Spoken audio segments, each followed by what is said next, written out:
Assalamualaikum warahmatullahi wabarakatuh, Sobat Kubik di seluruh Indonesia.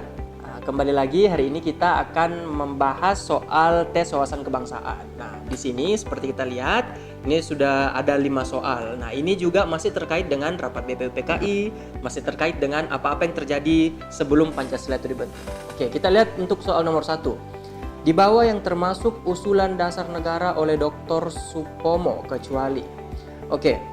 Nah, kita bahas di sini. Jadi untuk Dr. Supomo, ceritanya seperti ini. Jadi pada tanggal 31 Mei tahun 1945, seseorang yang bernama Dr. Supomo itu juga mengajukan 5 usulan dasar negara. Apa semua itu? Yang pertama, persatuan. Itu. Yang kedua, kekeluargaan. Nah, kemudian yang ketiga, keseimbangan lahir dan batin.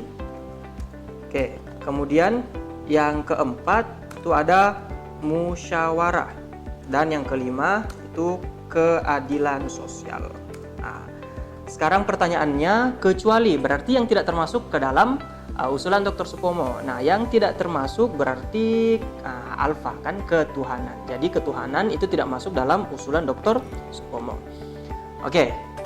Soal nomor 2, usulan dasar negara oleh Insinyur Soekarno kemudian dikerucutkan menjadi Ekasila, yaitu oke. Nah, sekarang usulan negara berdasarkan Insinyur Soekarno. Oke, jadi setelah Supomo, sekarang ada Insinyur Soekarno. Pada tanggal 1 Juni 1945, Insinyur Soekarno juga mengajukan 5 usulan dasar negara.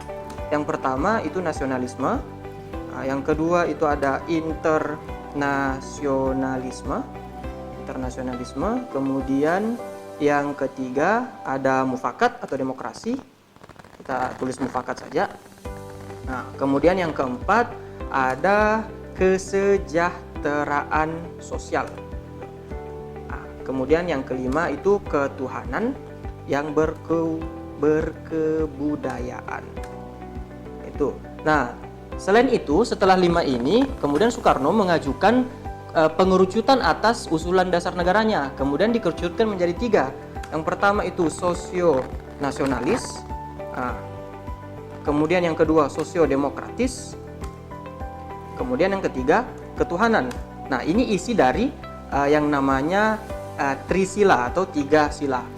Tapi kemudian setelah dikerucutkan menjadi 3, dikerucutkan lagi menjadi 1, menjadi Ekasila. Jadi Ekasila itu isinya cuma 1, yaitu gotong royong. Oke, berarti jawaban untuk nomor 2 adalah opsi Bravo. Gotong royong. Ya, seperti itu.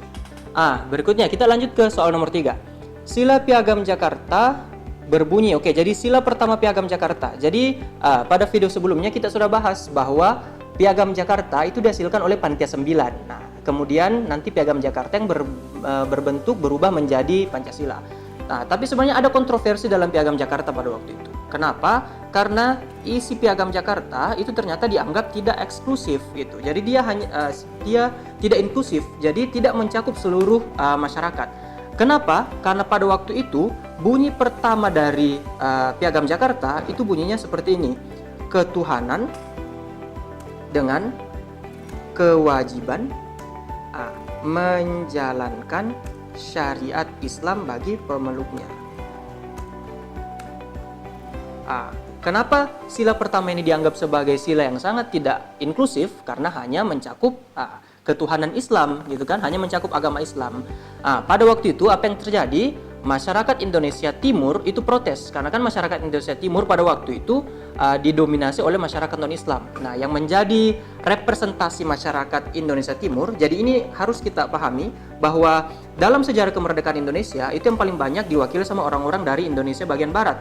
Tapi salah satu orang dari Indonesia Timur yang paling besar dominansinya dalam sejarah kemerdekaan itu yaitu Muhammad Hatta. Itu. Berarti untuk nomor 3, sila pertama Piagam Jakarta berbunyi, jadi jawabannya delta. Ketuhanan dengan kewajiban menjalankan syariat Islam bagi pemeluknya.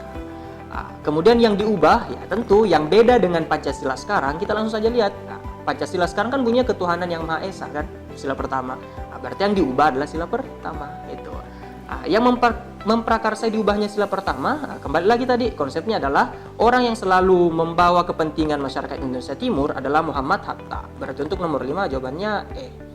Ya, seperti itu. Jadi itu 5 nomor pembahasan tentang Piagam Jakarta, kemudian juga mencakup usulan dasar negara oleh Insinyur Soekarno serta Dr. Supomo. Oke, jadi sekian dulu untuk pembahasan di video kali ini. Untuk video berikutnya kita masih akan membahas banyak lagi materi terkait tes wawasan kebangsaan tentang Pancasila dan sebagainya. Terima kasih. Assalamualaikum warahmatullahi wabarakatuh.